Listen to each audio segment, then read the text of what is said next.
በቃ ስለሽ እሱ ነው የሰጠኝ እሱ ነው ብትብለኝ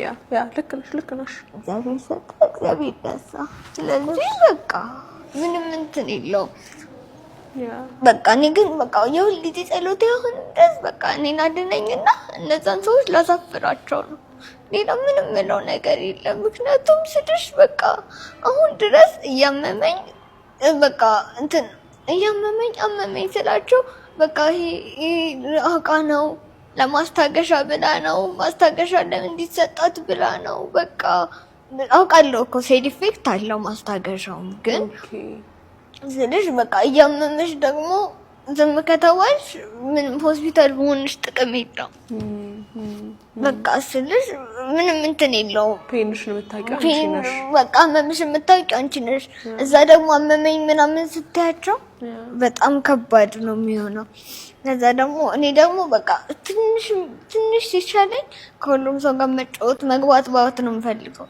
በዛው ልክ ደግሞ ሲያመኝ እንትን እላለሁ ህመሜን ለመስራት እሞክራለሁ ግን ተቋቁሚ ካቃተኝ በቃ ሰንበት ትምህርት ቤት ውስጥ በጣም የምትወጂው ትዝታሽ ምንድነው?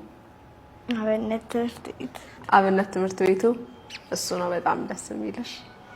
ኦኬ ቤተክርስቲያን ስቴጅ በጣም የሚያስደስትሽ ነገር ምንድነው ማዶት? ጓደኞቼን ማግኘቴ ከዛ ደግሞ እዛ ስቴጅ ሰላም ታገኛለሽ ውስጥሽ ረፍት ይሰማዋል ሁሉም በነገር ርፍት ይበታለሽ እንደ ልጅ እንደ አሁን ባንቺ አሁን በቃ ወይ ጨዋታ ልጅሽ የሚያዝናናሽ ደስ የሚልሽ ነገር ምንድነው? መጽሐፍ ማንበብ ደስ ይልሻል? ካነበብሽው መጽሐፍ ይሄንን ብታነቢ ብለሽ የምትመክሪኝ መጽሐፍ አለ ደስ ያለሽ? አሽማል ኦኬ ታይ እንጂ እሺ እንግዲህ ጋብዘሽኛል አንብቤው እነግርሻለሁ። ቤት ውስጥ ማዶት ምን አይነት ባህሪ ነበራት? ያላትን ነገር ይሄ በቃ በጣም የምታዝናናችሁ ነገር